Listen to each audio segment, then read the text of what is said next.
Les tissus commandés chez les différents fournisseurs et déjà teints sont réceptionnés dans cette grande pièce. Une personne est ensuite chargée de vérifier minutieusement que le tissu ne présente aucun défaut. S'il repère un défaut, il le marque au crayon pour ne pas utiliser cette partie du tissu. Avant d'être envoyé à la découpe, le tissu passe un dernier contrôle pour vérifier que la couleur ne dégorge pas.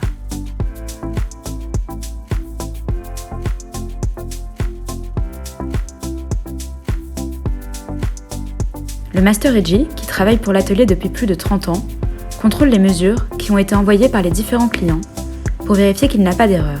Une fois le patron validé, il est numérisé, puis découpé dans du carton grâce à cette machine.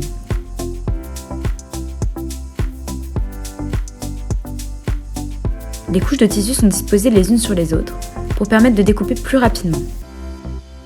Avec une lame très tranchante, les couches de tissu sont découpées en suivant les cartons de patronage pour réaliser les différents morceaux qui composeront le vêtement.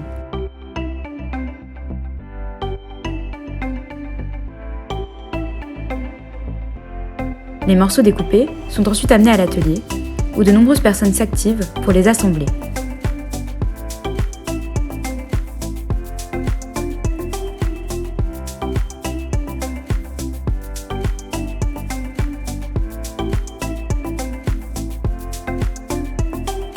Ici, les trous pour les boutons sont réalisés, puis les boutons sont cousus. Les vêtements finaux sont ensuite repassés, puis contrôlés individuellement par 3 personnes différentes pour vérifier qu'ils ne présentent aucun défaut.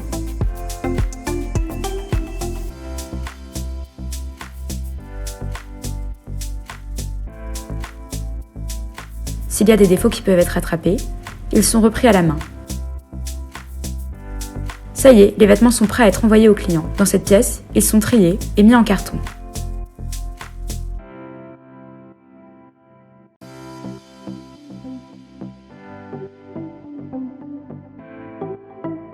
Myself is Sarita and I'm with Fancy since 13-14 years, and I'm doing a sampling here and doing the coordination with customer as well and mailing as well, and under my team there is a 15 to 20 persons. Thank you. Hi, I'm Reena. I'm working in Fancy for last 12 years and I'm looking after all the production trims and doing some other buyers also with collection and samples. Thank you. Hello.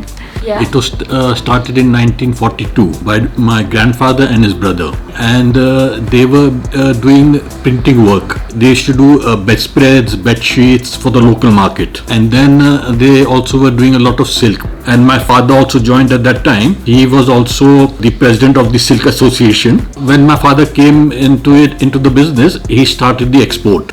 First it was started with the scarves, then 65 something like that. There was a demand for the Madras. My father made the samples, he took it to the customers, and that's how we started the garments. Garments in the beginning was small.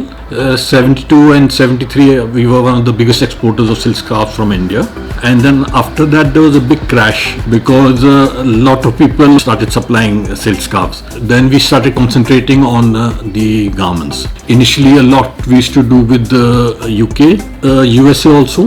Germany was a very big market for us. This has been a very long time that we have been in this business. At one stage we used to keep designers at that time. Jill Sanders also worked for us, and now France is a bigger market. We are very conscious of the quality, so we always do it to the satisfaction of the customer. So started by my grandfather, then my father, I'm here, and then now my 2 sons. It's a family business been going on for a long time.